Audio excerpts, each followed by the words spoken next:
Continuing with the second part of the surveys for treatments, I want to go into the lesser researched and more a little bit more esoteric treatments, but still having some evidence for them. And I won't go through them all, but as preparatory, you can look there on the screen from the VA DoD's guidelines, Category C, which means that there is some evidence, but not enough for it to be convincing, either for or against. And I is just incomplete, not enough evidence to say it's okay or not okay. Category C is it has some evidence. And it is not that it's an accepted practice. Category I is not an accepted practice yet. So that's the difference between those two. It's subtle but significant. So and what I've got for you is I want to walk through some specific manifestations of some of these, and start with hypnotherapy. And NLP, neurolinguistic programming.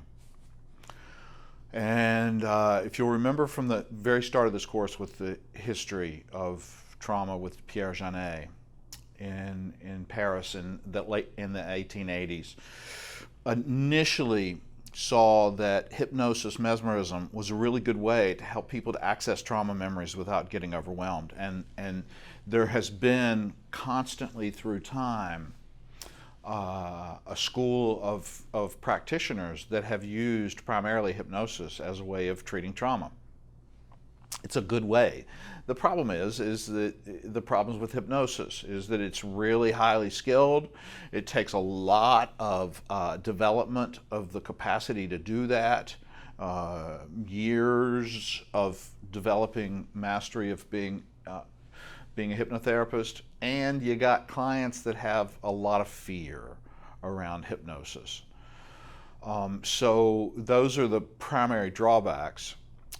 I am trained in, you see there, the list of folks is Lewis Tennant. I'm going to present to you here in a little bit his model. The nice thing about hypnosis is I rarely do hypnosis first blush. You know, I'm going to use forward facing, I'm going to use autonomic nervous system regulation first, see what happens as my clients are able to do direct therapeutic exposure, sending them into the world. And as I said, 40+% of my clients get relief from their trauma simply from doing that. And then I'm going to, with the ones that are having intrusion, I'm going to use EMDR. And most of my clients get resolution from that. Now, the ones that don't get resolution, the ones that have, you know, there's some conditions that make it challenging to work with. Anytime somebody's been knocked unconscious, anytime somebody's been drugged, like date rape, one of the big things that is happening a lot with folks is surgical trauma, because they've changed over the past 10 years the anesthesia cocktail, so that the anesthesia is less deep. There's less of a depth of using opioids and sedatives, and using instead drugs like Burcelli, where it's a very fast-acting benzodiazepine that is also a hypnotic. And what that does is that it diminishes memory. I remember one time in my life I took Ambien to sleep, and I got scared of it. Scared, that's West Virginian for afraid. I got afraid of it, and I haven't taken it since, because what happened was that I took Ambien and I went to sleep and slept seemingly all night, and woke up the next morning and my ex-wife and I, we were actually riding to work together. We had a practice together. She's a psychiatrist, and I went down and we were getting in the car together, and I noticed that the garage had been completely cleaned up, like everything was in great shape. And I said, "Who cleaned the garage?" And she said, "You did. You got up at 3 o'clock in the morning and came down here and spent 2 hours cleaning the garage." And I had no memory for doing it. Absolutely none. And that's what those drugs do with surgery. And a lot of folks, what happens is they wake up during surgery and, you know, they see themselves and they're paralyzed, so they can't move. Only their eyes are open and they're in terror, and the anesthesiologist looks down and sees that they're awake, and they just turn up a little bit more of that drug, and the belief is that they won't remember it. Well, it all got encoded sensorially. It's just not a narrative memory. So what happens a lot of times is you'll see sudden onset of trauma-related symptoms that if somebody's not trauma savvy, they don't know that it's trauma symptoms, so they go see a mental health professional and they're having all kinds of anxiety and depressive looking symptoms, and the person diagnoses them with depression or anxiety, and they never and they continue to have the flashbacks of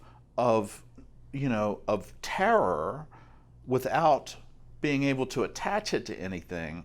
And so one of the things that I always ask when there's a real shift in sudden onset of symptoms that look like trauma, I ask, have you had surgery recently? And that's happened 8 or 10 times over the past decade, of where somebody goes, yeah, I did. I had appendicitis, or I had knee replacement, or whatever else.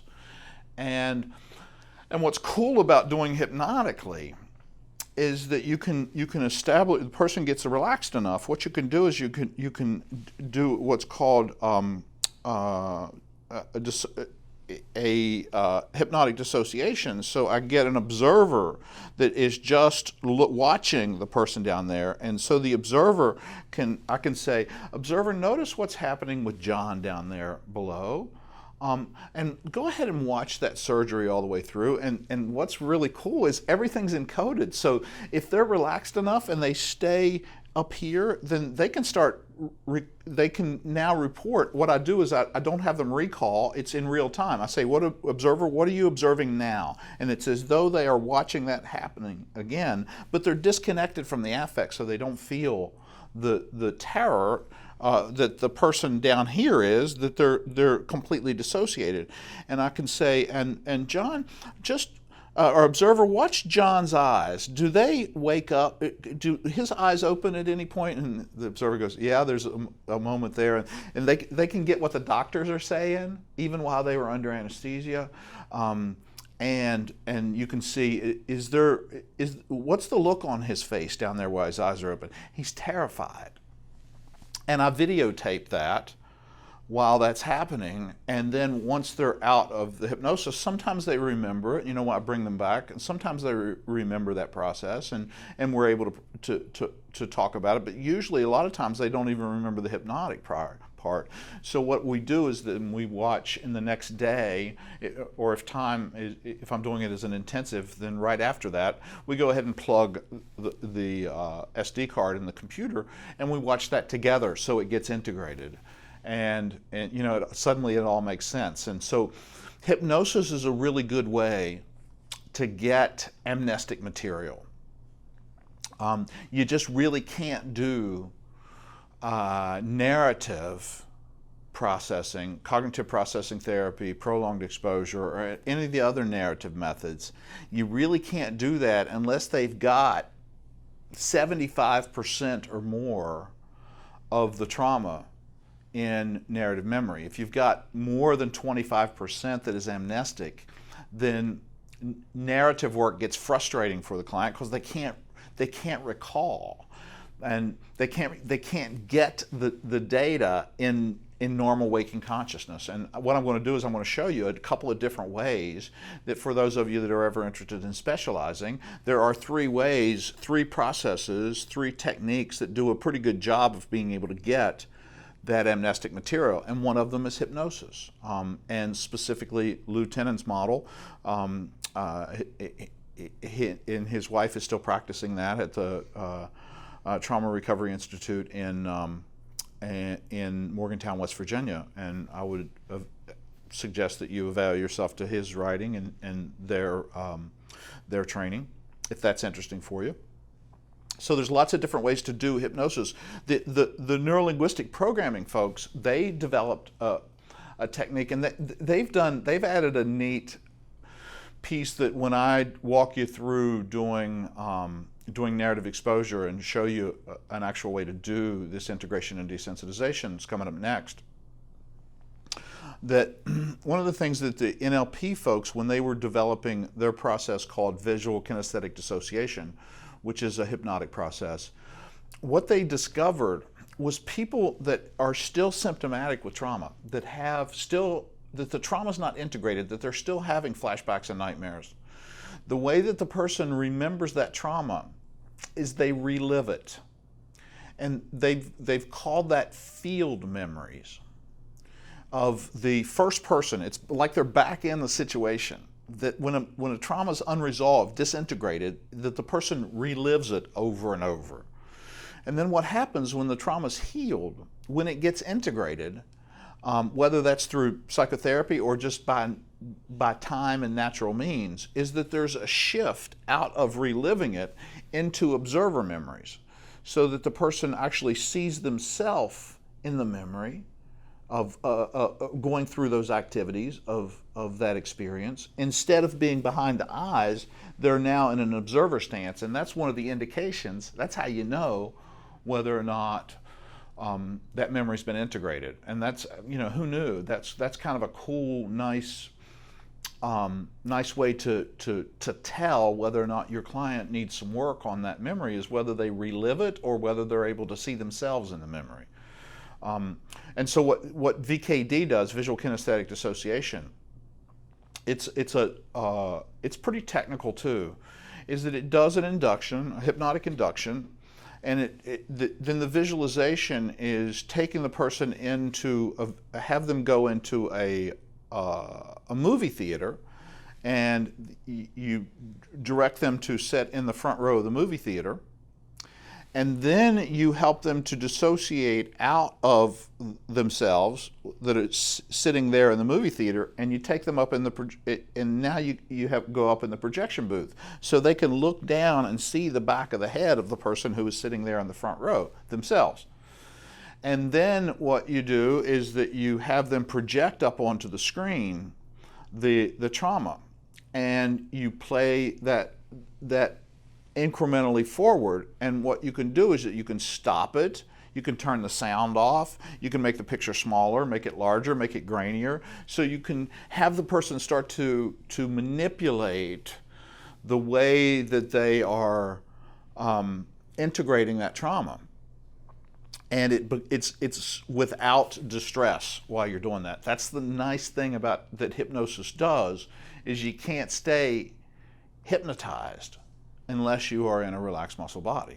And so that's what hypnosis does really well. Lou, when he was developing some of his stuff, he did that chemically. He used sodium amytal and sodium brevitol both, and helped people to go back to recapture, because really it's a relaxation paralytic that. And what he found was that it worked moderately well. He ended up liking hypnosis, that hypnosis got better results than sodium amytal or sodium brevitol. But that was also something that was done a lot in the early 90s. So hypnotherapy is a really still valid and productive way to do trauma memory integration and desensitization. It's not a good trauma therapy by itself. It's only for the resolution of the flashbacks and nightmares. Another method that also works for recapturing amnestic material for when you're working with clients that have a lot of the trauma that they don't remember is a process that's called traumatic incident reduction. And this was developed by Frank Gerbode, and Gerald French to a certain degree was involved in that. Chris Harris, those are some of the luminaries that were part of this. And it was originally developed, believe it or not, from Scientology. All the people that were engaged in developing traumatic incident reduction were ex-Scientologists. And I remember Gerald saying that, this is his quote, not mine. He said that everybody who is a Scientologist is on their way to on their very painful and expensive journey of becoming an ex-Scientologist. That's his quote, not mine. And so it used some of Ron Hubbard's stuff, and it's actually a pretty cool and useful strategy. And I'm trained in it, and I would never use it as first line, but the really valuable thing about traumatic incident reduction, and there is a book that was written, I think in 2000 is the publication of that, by Gerald French and Chris Harris, called Traumatic Incident Reduction, and the book walks you through how to do it. They strongly urge that you take the training. It's a 4-day training, and it's pretty intensive. But at its core, traumatic incident reduction is pretty darn simple. The nice thing about having TIR is it's my safety net. You know, I use all these more elegant strategies of the forward-facing work of EMDR, hypnosis, got all of those, and I'm going to use those first. But if all of those fail, if nothing else works, then the last house on the block is traumatic incident reduction. And the cool thing about traumatic incident reduction is you're going to get resolution, because you don't stop the session until you get resolution. It's open-ended. So I've done 4-hour TIR sessions. And the way that TIR works, in essence, there's a lot of kind of peripheral accoutrements that come with it, but ultimately here's what it is that you set your client up, and you ask them to close their eyes and view the entire traumatic experience from the beginning to the end. And you set up the endpoints. You get the beginning, and you help them to identify what is the beginning and what is the end. I'm going to do that with you here in a little while when we do the NET, the narrative exposure technique. I'll show you how to do that. We get the beginning and we get the end. And you ask the person to close their eyes and view every single detail of that experience, all the way from the beginning to the end. And as soon as they are done viewing that, you ask them to open their eyes and tell you the story, leaving nothing out. And they open their eyes and they do a verbal narrative of the trauma, to which the quote that I said to you earlier, that's where it came from, traumatic incident reduction, that a good trauma therapist should be interested, not interesting. That when you're doing TIR, all you're doing is nodding and being present, and just relaxed body and sitting there and listening. And as soon as they're done, you say, thank you very much, close your eyes, view the trauma from the beginning to the end, and when you're done, open your eyes, tell the story, leave nothing out. And what happens is each time they narrate it, a little bit more detail fills in. And so it becomes that they're gradually uncovering the pieces that they don't know they don't know. I mean, that's what happens with trauma encoding. Remember from the very first capsule that I did about the paratraumatic dissociation, that for a lot of folks, what happens is that they have a gap in memory that they don't remember that happened, and they don't know that they don't know that. And so it's always really hard to say, is there any part of the trauma that you forgot? And if they don't know it's there, they say no. But if they're continuing to have flashbacks and nightmares, and you've already done some narrative processing, and they've done with everything that they know, and they've gotten no relief from it, then you have to start working from the hypothesis that there's an amnestic fragment, there's a piece here that didn't make it, that they don't know that they had. And EMDR is a way to do that, hypnosis is a way to do that, and finally traumatic incident reduction is a way to do that.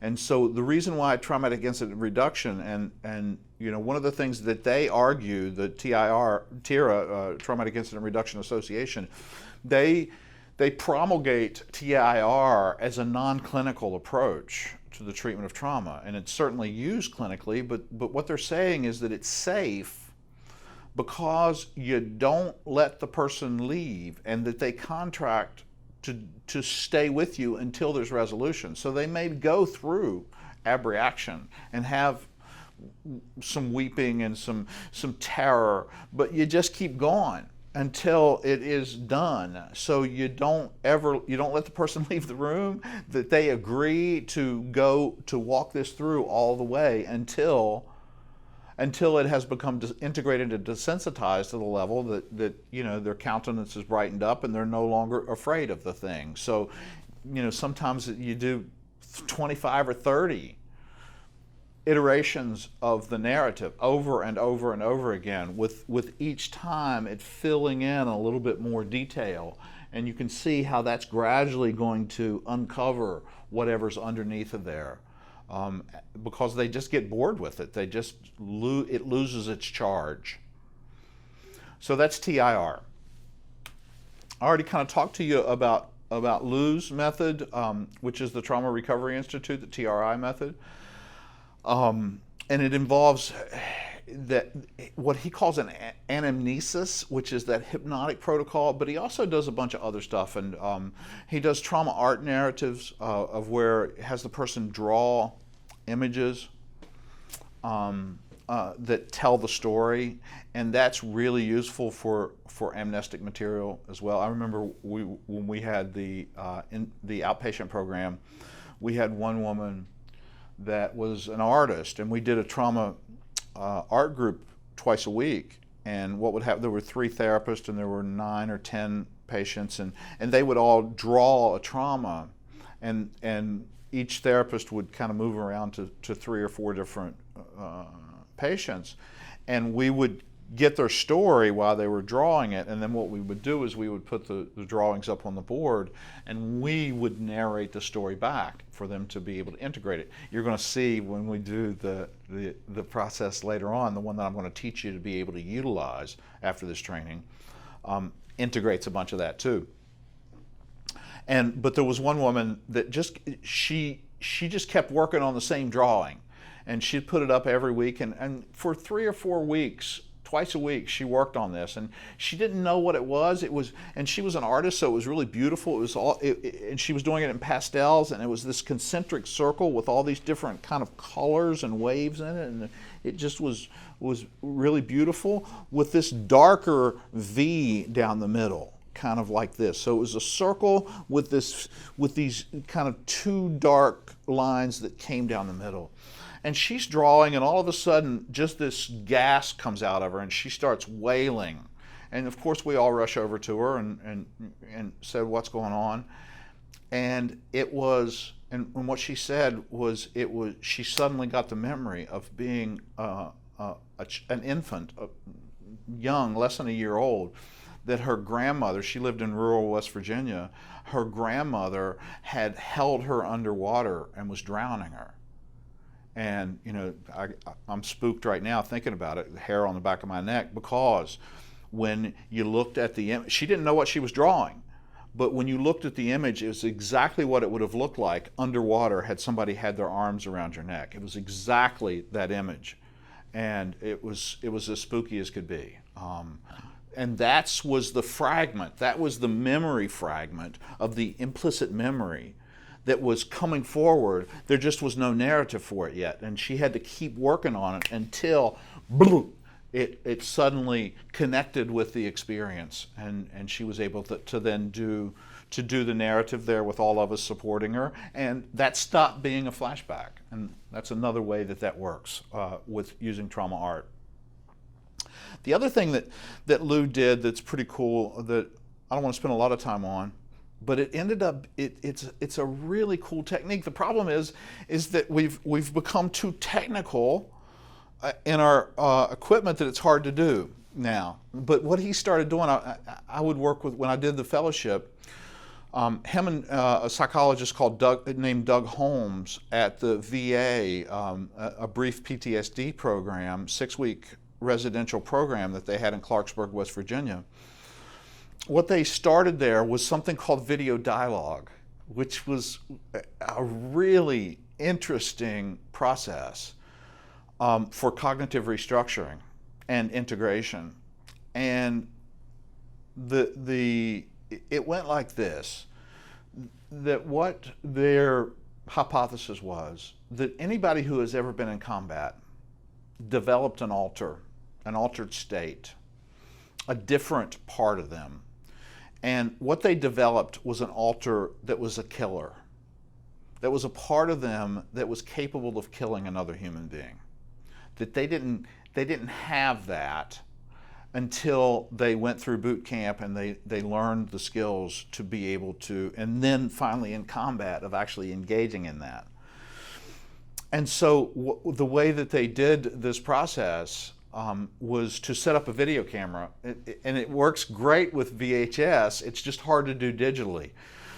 So with VHS, what he would do is he would sit behind the client. So if I was the client, then Lou would be sitting back here behind the combat veteran, and he would say to the veteran, he would say, okay, killer, I want you to look into the eye of the camera, and I want you to speak to John. And what is it that you want to tell John? And so it's activating this part of them that was capable of killing. And what happens is it's really, really rich. I mean, it's spooky that you'll hear the veteran looking into the camera going, I hate you. You're weak. You're a loser. You used to be strong. You used to be able to do things, and look at you. You're fat and you're stupid and you're not doing anything with your life, and I hate you and I wish you were dead. I mean, it's just this vitriol that from this part of them that it spews out into the camera. And then Lou gets up and takes the tape out of the camera, puts the tape in the video player, and has the person, as John, watch the killer. And you know, it's pretty intense. But what you see is them starting to kind of dial down, and then starting to get a little bit, you know, kind of coming back. And then so take the tape out of the player and put it back in the camera and say, okay, John, what is it that you want to say back to the killer? And so John goes, yeah, and you haven't had to deal with a family, you haven't had to deal with bills, you haven't had to deal with all the pressures that I have. You know, I'm not all that stuff. And I get it that that's the way that you see things, but it's not that cut and dried. It's not that simple. And what you start seeing is that through back and forth of that, you get the self beginning to stand up and be assertive with this voice that has just decimated them inside, which is what that part of them has always wanted them to do, is to step forward and be strong and to not be cowering in their fear. And what happens is that you get this collapse of the polarization, which is a really cool way to treat dissociative to treat dissociative disorders, is being able to get those parts talking to each other, where first there is polarization and vitriol, but as they engage back and forth using video dialogue and more conversation, there begins to be this collapse of the energy and polarization, and you start seeing, and you know, what I do is at the end of the session when I do that, I have the person train the camera on me, and I spend a little bit of time, and I say, and say, you know, I'm really glad that both of you survived. The good news, bad news is that the good news is that you both survived. The bad news is that there's no way either one of you are going to win on your own. And what I believe is, you guys having survived all of that stuff, you're going to be able to start to find ways to work together to create quality of life, instead of being in antagonism and fighting with each other. And that's a really nice way. It's kind of what has evolved into internal family systems, of the way to work with the polarization and start to collapse that polarization. And that's some of the interesting work that's being done at the Trauma Recovery Institute in West Virginia. And you can if that's interesting for you, you can look them up and take a look at their work. A little bit about Peter Levine and Bob Scare and Pat Ogden. These are body-oriented trauma treatments, and they're good. They work. And it's all sitting on the shoulders of Ron Kurtz. If you've not heard of Ron Kurtz, he was really the first person to integrate body-oriented psychotherapy into mainstream psychotherapy, and he wrote a book in 1991 called Hakomi, Body-Oriented Psychotherapy, and it was prescient to all that is happening with both the somatic experiencing and the sensorimotor folks. Somatic experiencing, if you've read any of Peter Levine or Bob Scare's work, those are the two kind of big dogs of the somatic experiencing school. Is that, you know, what they articulate is that animals rarely get traumatized, because what animals do is when they have trauma, when they've been attacked, when you know, one of the things that Peter Levine uses to illustrate this is he shows a video, a National Geographic video, of where some foresters, environmental scientists in Antarctica are chasing a polar bear from a helicopter, and they shoot it with a tranquilizer dart. And then they land and they tag the polar bear, and then they stand off while the polar bear wakes back up. Well, polar bear had an experience of dying. You know, they were just like we were talking about with trauma, that, you know, that they're being chased, they feel themselves get shot, they got all these chemicals in their bloodstream that is putting them to sleep, and the polar bear experienced death. And then they wake back, the polar bear wakes back up alive. And the first thing that polar bear does for 30 seconds is shake and discharge all of that trauma energy, all of that was encoded with terror. It discharges it. And that's what animals do when they've had a terror experience, is they discharge. But human beings don't. And so somatic experiencing is kind of built with this idea that we want to help folks to discharge that energy. And, you know, as somatic experiencing has evolved, it's built that Peter Levine's done some really nice jobs of building some somatic experiences of safety.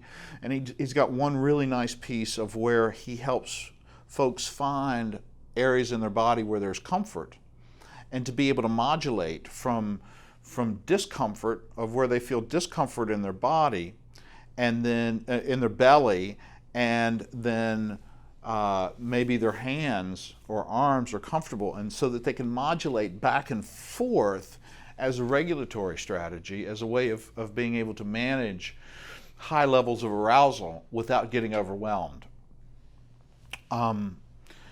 and ultimately that's what somatic experiencing is doing, is less about the cognitive and